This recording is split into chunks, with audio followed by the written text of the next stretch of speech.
एक बहुत बड़ा उदाहरण था। आप सब वोट देते हैं, कई बार दे चुके होंगे, आप तो नौजवान हैं, एक आध बार ही दिया होगा। लेकिन ब्राजीलियन मॉडल वाला जो उदाहरण है, जब आप वोट देने जाते हैं तो आपका जो स्लिप होती है वो देखा जाता है, लिस्ट में आपकी फोटो और फिर आपका चेहरा से उसकी टैली किया जाता है, तुलना की जाती है, उसके बाद आपको वोट देने की अनुमति होती है। ये जब सामने आपके ब्राजीलियन मॉडल की फोटो है तो आपने वोट देने की अनुमति कैसे दी? बहुत गंभीर सवाल ये उठ रहे हैं।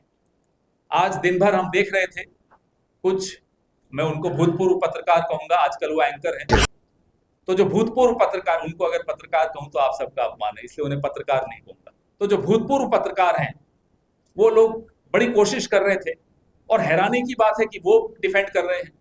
हम चुनाव आयोग पे सवाल उठाते हैं, पहले बीजेपी उनको डिफेंड करने आती है, जवाब देने आती है। अब भूतपूर्व पत्रकार यानी कि आज के एंकर कुछ, वो डिफेंड करने आते हैं, कह रहे साहब ब्राजीलियन मॉडल इतनी दूर से आई और इतने जगह पर जाकर वोट दे गई।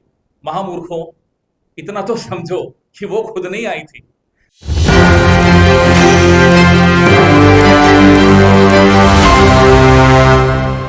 अफसरों तक को लग रहा है कि उनके हाथों लोकतंत्र का कत्ल नहीं होना चाहिए, और ये एक बहुत बड़ा परिवर्तन है कल और आज के बीच।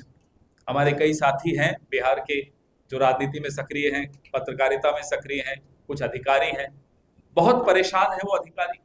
वो नहीं चाहते कि आने वाली नस्लें, आने वाली पीढ़ियां उनको जिम्मेदार ठहराएं लोकतंत्र के इस कत्ल का। जो कल राहुल गांधी जी ने प्रेस वार्ता की, आंखें खोल देने वाली प्रेस वार्ता थी। 25 लाख फर्जी वोट और 22,000 से कांग्रेस पार्टी हारती हरियाणा में। ब्राजीलियन मॉडल एक बहुत बड़ा उदाहरण था। आप सब वोट देते हैं, कई बार दे चुके होंगे, आप तो नौजवान हैं, एक आध बार ही दिया होगा। लेकिन ब्राजीलियन मॉडल वाला जो उदाहरण है, जब आप वोट देने जाते हैं तो आपका जो स्लिप होती है वो देखा जाता है, लिस्ट में आपकी फोटो और फिर आपका चेहरा से उसकी टैली किया जाता है, तुलना की जाती है, उसके बाद आपको वोट देने की अनुमति होती है। ये जब सामने आपके ब्राजीलियन मॉडल की फोटो है तो आपने वोट देने की अनुमति कैसे दी? बहुत गंभीर सवाल ये उठ रहे हैं। आज दिन भर हम देख रहे थे कुछ, मैं उनको भूतपूर्व पत्रकार कहूंगा, आजकल वो एंकर हैं, तो जो भूतपूर्व पत्रकार, उनको अगर पत्रकार कहूं तो आप सबका अपमान है, इसलिए उन्हें पत्रकार नहीं कहूंगा। तो जो भूतपूर्व पत्रकार हैं वो लोग बड़ी कोशिश कर रहे थे, और हैरानी की बात है कि वो डिफेंड कर रहे हैं। हम चुनाव आयोग पे सवाल उठाते हैं, पहले बीजेपी उनको डिफेंड करने आती है, जवाब देने आती है। अब भूतपूर्व पत्रकार यानी कि आज के एंकर कुछ, वो डिफेंड करने आते हैं, कह रहे साहब ब्राजीलियन मॉडल इतनी दूर से आई और इतने जगह पर जाकर वोट दे गई। महामूर्खों, इतना तो समझो कि वो खुद नहीं आई थी, उसका चेहरा, उसकी फोटो इस्तेमाल हुई थी। अब मुझे बोलने में बड़ा अटपटा लगता है, महामूर्ख के हमारे सब साथी हैं ये लोग, ये जो एंकर ट्वीट कर रहे हैं, आप भी जानती हैं किसके लिए बोल रहा हूं, आप सब जानते हैं किसके लिए बोल रहा हूं, कि ब्राजीलियन मॉडल इतना दूर से कैसे आई। अरे भाई, आईटी सेल ने आपको कुछ बना के भेज दिया, आप यूं ही पढ़ लेंगे, अपना दिमाग नहीं लगाएंगे। इतनी मूर्खता आज का पत्रकार तो नहीं कर सकता, ये भूतपूर्व पत्रकार कर दे, कर सकते। दूसरा सवाल, आपने कहा कि एसआईआर जो है बिहार में घोषणा था, भारी संख्या में हमें वोट दे रहे हैं कि इनकी सारी साजिशें आज नाकामयाब हैं। एसआईआर क्यों ढकोसला है? राकेश सिन्हा से फोन लगाइए, नंबर है आपके पास, मैं दे देता हूं। राकेश सिन्हा से फोन करके पूछिए, हमारे दोस्त हैं, भले आरएसएस में हैं, पूछिए कि आपने फरवरी में द्वारका यानी कि दिल्ली में वोट दिया और अभी नवंबर में आकर बेगूसराय में वोट दे रहे हैं, और दोनों बार यूं ही उंगली दिखा रहे हैं और दोनों चीजें ट्वीट कर रहे हैं, डर भी नहीं है। अब डर किस बात का भाई? जब सैया भय कोतवाल तो डर का है।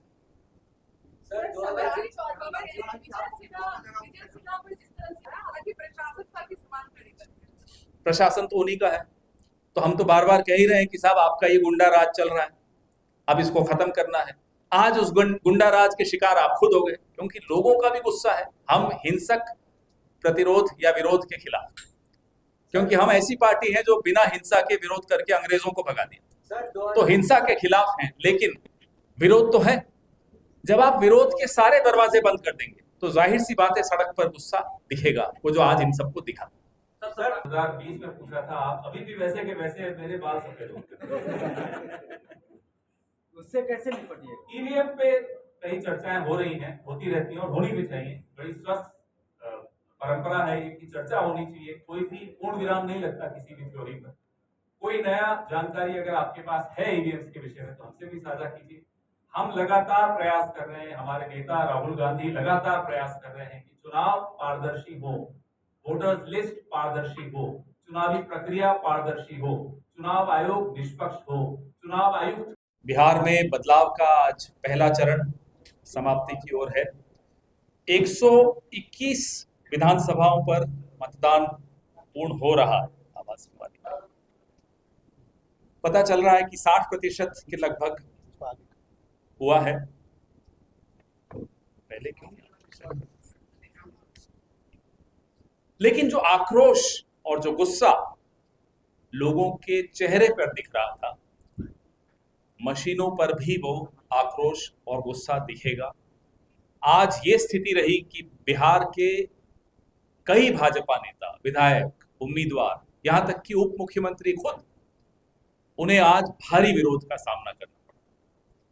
ये आने वाले कल यानी कि 14 तारीख को क्या होने वाला है, स्पष्ट अंदेशा इससे दिख रहा है।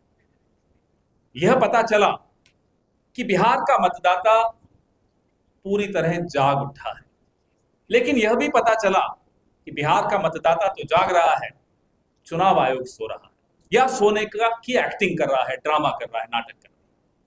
अनेक उदाहरण हमें ऐसे मिले दिन भर में, आप सब साथियों के माध्यम से और सोशल मीडिया के माध्यम से, जहां सरेआम ये स्पष्ट हो गया कि एसआईआर नाम की एक्सरसाइज एक ढकोसला थी। यहां तक कि भारतीय जनता पार्टी के पूर्व सांसद राकेश सिन्हा, फरवरी में उनका ट्वीट आप जैसे साथियों ने निकाल के सामने रखा, जब वो दिल्ली में द्वारका में वोट डाल रहे थे, आज बेगूसराय में भी वोट डाल रहे थे। ये एसआईआर हुआ है। न केवल राकेश सिन्हा, भारतीय जनता पार्टी के और कई प्रकोष्ठों के अध्यक्ष, कोई संतोष ओझा, ऐसे अनेक उदाहरण, 5-7 उदाहरण हैं और भी आ रहे हैं लगातार, जो दिल्ली में भी वोट दे रहे हैं, यहां भी वोट दे रहे हैं। और चुनाव आयोग बार बार एसआईआर कर करके ऐसे लोगों का नाम काटने का षड्यंत्र रच रहा है जो उसे लगता है कि भारतीय जनता पार्टी या गठबंधन, जो एनडीए का गठबंधन है, उनको वोट नहीं देते। आज भी प्रयास पूरा हुआ, दानापुर की तरफ नाव बंद कर दी गई। ऐसे अनेक उदाहरण मिले, लोगों के नाम कटे हुए।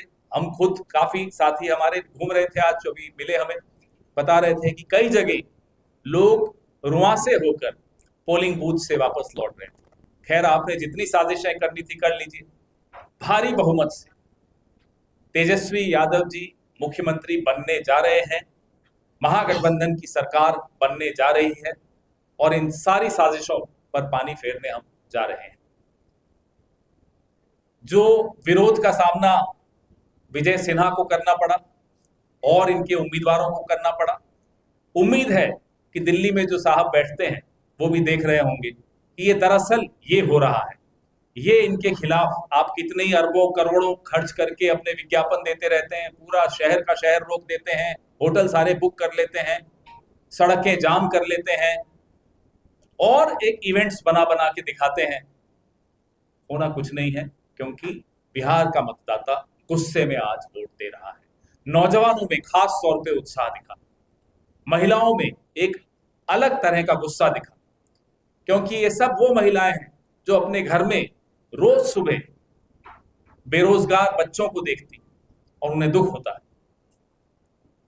पुरुषों में, बुजुर्गों में, व्यापारियों में, सब में वो गुस्सा दिखा जो बिहार के कई पुराने लोग बता रहे थे, ऐसा गुस्सा उन्होंने पहले कभी नहीं देखा।